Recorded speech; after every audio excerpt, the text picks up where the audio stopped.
Good morning, all. The next topic that we are going to discuss is successive approximation method of analog to digital converter. This is an analog to digital converter by using the method called as successive approximation. Here, the main heart of the circuit is 8-bit SAR. SAR means successive approximation register. Here you can see this one, successive approximation register. The output of this is connected to, or it is given to, 8-bit DAC, that is digital to analog converter. Then the digital to analog converter will generate you the output as an analog signal, that is VA. This VA is given to the comparator, which is compared with Vin. This is the analog input.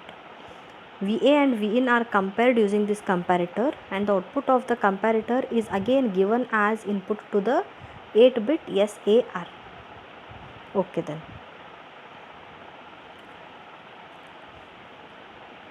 The main work of the SAR is it will approximate, or it will make the digital outputs equivalent to the analog input Vin. What it will do? It will adjust the outputs, digital outputs what it is having, until they become equal to the Vin, that is analog input. We are giving the input in terms of analog, and the process of the whole circuit is to convert this analog signal into digital. These digital outputs we can see on the output of the latch. 8-bit latch we have connected here, right? It will display all the outputs in the digital format through its output pins parallelly, right? Okay, then how the operation goes on. At the first, whenever the operation starts, we need to reset this SAR. How to reset? By holding the pin, yes, this one, this is the start button. By holding this, it will make it high, means the SAR will be reset. It will start now. Whenever this is set, during the first pulse of the clock, this is the first pulse of the clock, what to consider? From low to high, from low to high transition. Whenever a clock pulse will appear, that is a low to high will appear like this, it will start as a first clock pulse. Whenever this first clock pulse is applied to the SAR, this Q7 bit, that is the most significant bit, Q7 will be set. It will be set means it will be made as 1. Okay. The output of this SAR is now given as input to this DAC. Okay. This Q7 value is given to DAC. Then the work of DAC is what? It will convert this digital input into analog equivalent value. Means the equivalent value of Q7 in terms of analog is given as output from this DAC. Q7 is set. This is given as input to DAC. DAC will convert this digital value into its analog equivalent value and give it as input to the comparator. This is called as VA. Now, this VA is compared with the analog input signal Vin, what we are applying as the input. This VA and Vin are compared through this comparator, and the output of the comparator is given again as input to the SAR. Now we will be having two conditions. The output of the comparator may be low or it may be high. It may be low or it may be high. If the comparator output is low, what it means? The comparator output is low means this VA is greater than Vin. If you know the concept of comparator, it will be more clear. I have already made a video on comparator, you just go through that. If VA is greater than Vin, then the output of the comparator will be low. Then this low signal is given to the SAR. The output of comparator is low, which is given as input to the SAR. If the output of comparator is low, then what happens? The SAR will make this Q7 bit clear. Okay, it will make this as clear. Then the second case is if the output of this comparator is high. When it will be high then?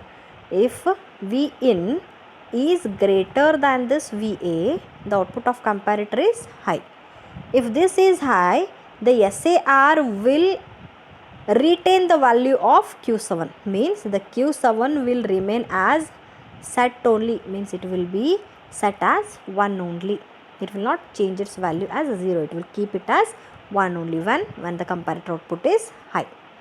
Okay, then the next step is whatever the output of the comparator may be, either it may be low or high, depending upon that it will make Q7 0 or it will keep Q7 as 1. The next step is during the next clock pulse from low to high. 1 is over now. During the next clock pulse from low to high transition, the next bit, that is Q6, this is set. Okay, then again this is given as input to DAC. The DAC will convert it into analog format. It will give the output as VA. This VA is compared with Vin. Depending upon this, the comparator will give its output as either high or low. If the output is high, Q6 is kept as 1 only. If the output of comparator is low, the Q6 is reset or it is cleared to 0. Like this, all the bits, all the 8 bits, that is from Q7 up to Q0 are tested. Okay, after testing this Q0, what happens? The button, what you are seeing here is CC. The SAR will make this CC high. It will force the button CC high. It will make the CC high. What is this CC? This is conversion complete. What it will do? It will indicate that the conversion is complete now. By making this CC high, the latch is enabled. By giving a high pulse to this latch, the latch will be enabled. Then we will be able to see all the 8 bits at the output side in digital form parallelly. Parallelly will display all the 8 bits at the output side. Again, there is one more pin here called as D0. What it will do? It will give you the digital outputs in a serial manner. One by one it will be displaying.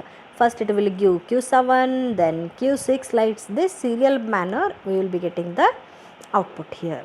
What we have did here in order to conclude, this is analog to digital conversion. What we are giving as input? This is the Vin, that is analog input voltage. This input voltage in the form of analog we have converted using this SAR into digital format. That's why the name is called as analog to digital converter. The main part that we are using here is the SAR. What this SAR will do? It will adjust the analog value, the digital value, until it becomes equal to the analog input Vin. That's why it is a successive approximation method. It will be approximating each time the digital value so that it becomes equal to the analog input. Like this, it will complete all the 8 bits and will give it in the digital form at the output side. For a total of 8 bits, how many clock pulses we want then? 8 clock pulses are required in order to complete one cycle. 8 digits are there. Okay, so we want 8 clock pulses like this.